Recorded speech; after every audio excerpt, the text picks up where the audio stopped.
Ce document est produit par l'Université Joseph Fourier Grenoble 1 en collaboration avec la région Rhône-Alpes et l'Université numérique francophone des sciences de la santé et du sport. Dans ce premier chapitre d'introduction, nous allons passer en revue l'appareil respiratoire des mammifères et nous verrons les différentes étapes de la respiration qui découperont logiquement ce cours de physiologie respiratoire. La vie de la cellule nécessite la production d'énergie. Il existe plusieurs façons pour la cellule de produire cette énergie dont elle a besoin.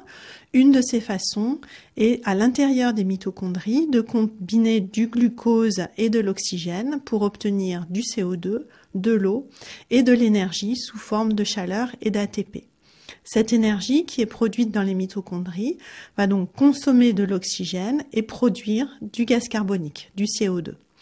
Et au sens large, la respiration est l'ensemble des phénomènes qui vont concourir à assurer les échanges gazeux entre le milieu ambiant et la cellule vivante, c'est-à-dire les phénomènes qui vont permettre d'apporter de l'oxygène à la mitochondrie et au contraire d'éliminer le CO2 de la mitochondrie.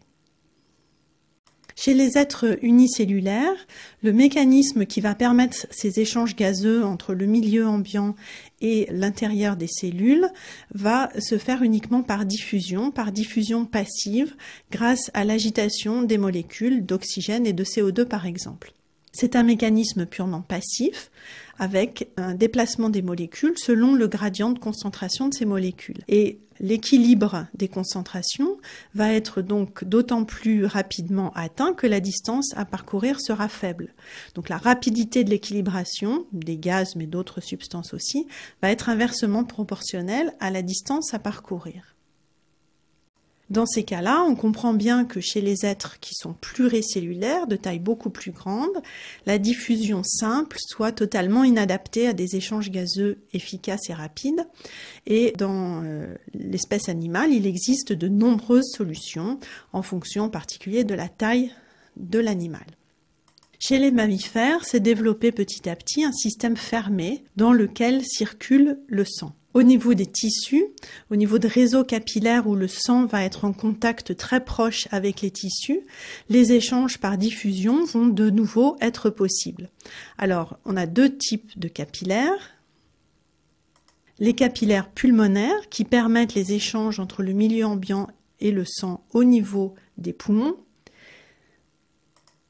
Et les capillaires tissulaires qui vont permettre des échanges entre le sang et les cellules au niveau des différents tissus.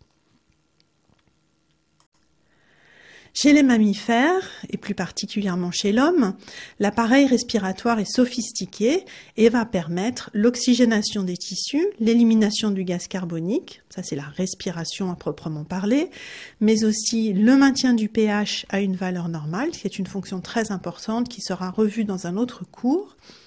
Et chez l'homme, ce système respiratoire va aussi permettre la phonation, la déglutition, le hoquet, etc., qui sont tous des comportements qui n'ont rien à voir avec les échanges gazeux, mais qui mettent en jeu l'appareil respiratoire. L'appareil respiratoire va aussi participer à la défense de l'organisme. Il n'est pas inerte, mais elle va avoir aussi une fonction métabolique, va pouvoir filtrer le sang qui va le traverser et va aussi constituer un réservoir de volume sanguin. Et puis enfin, l'appareil respiratoire va participer, peut-être moins que chez certaines espèces, mais va participer à la thermorégulation et à la balance hydrique.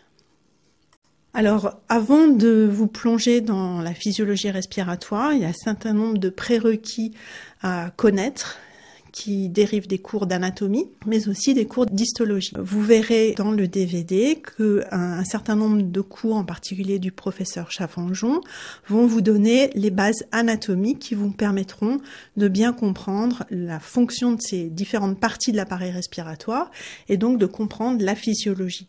Et puis dans le cours du professeur Seignerin, vous trouverez un certain nombre d'éléments qui vont vous permettre de bien comprendre comment fonctionne le revêtement de l'appareil respiratoire.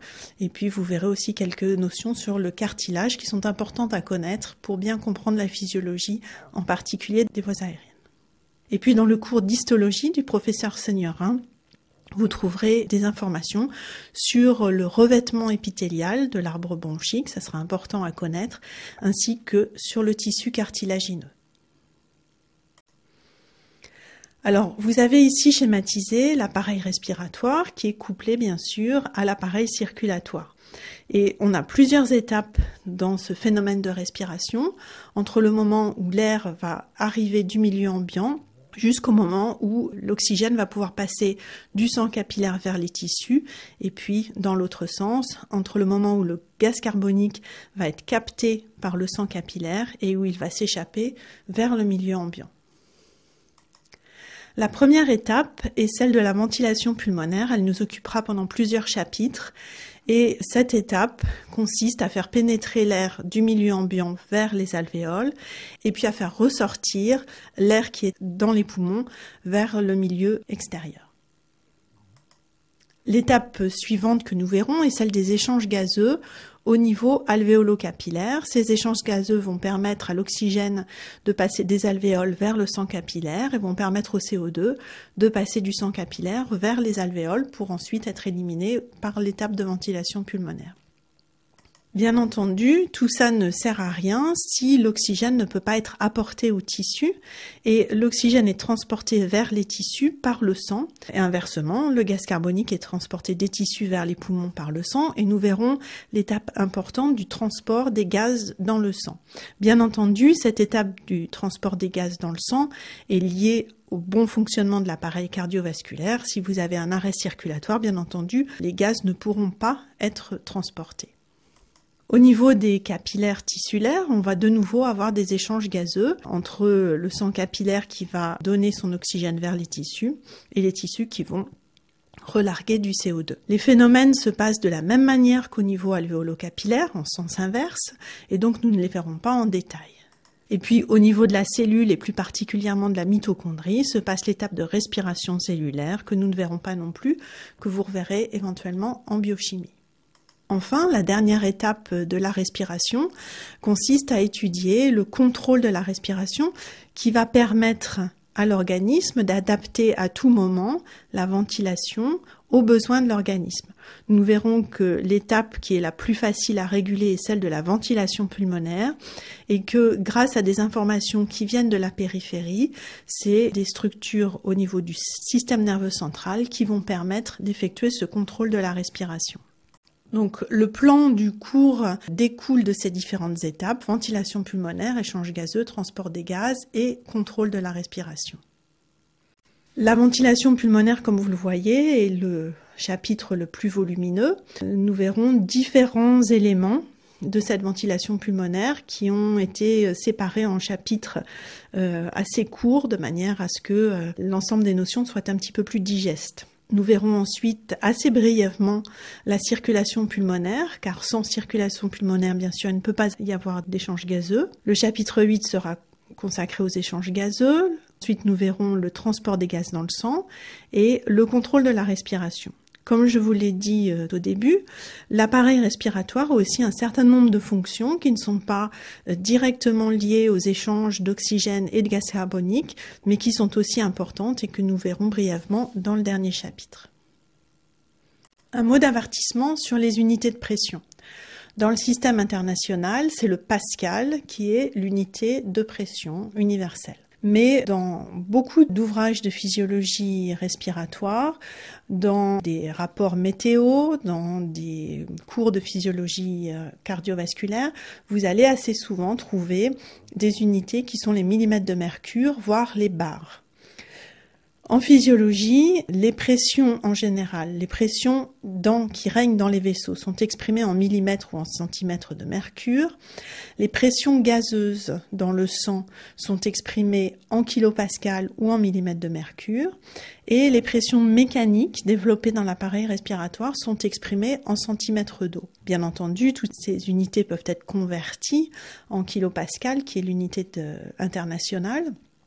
J'ai essayé, pour tout ce qui était des pressions de gaz dans le sang, de vous les exprimer en kilopascal, car c'est maintenant l'unité qui est utilisée le plus souvent. Mais en ce qui concerne les pressions qui règnent dans les vaisseaux et qui règnent dans l'appareil respiratoire, il est encore classique de les exprimer en millimètres de mercure et en centimètres d'eau. Si vous avez besoin de convertir ces pressions, gardez en tête que 1 kPa est égal à 7,5 mm de mercure et puis que vous pouvez facilement faire les conversions à l'aide d'un certain nombre de sites dont je vous ai mis un exemple.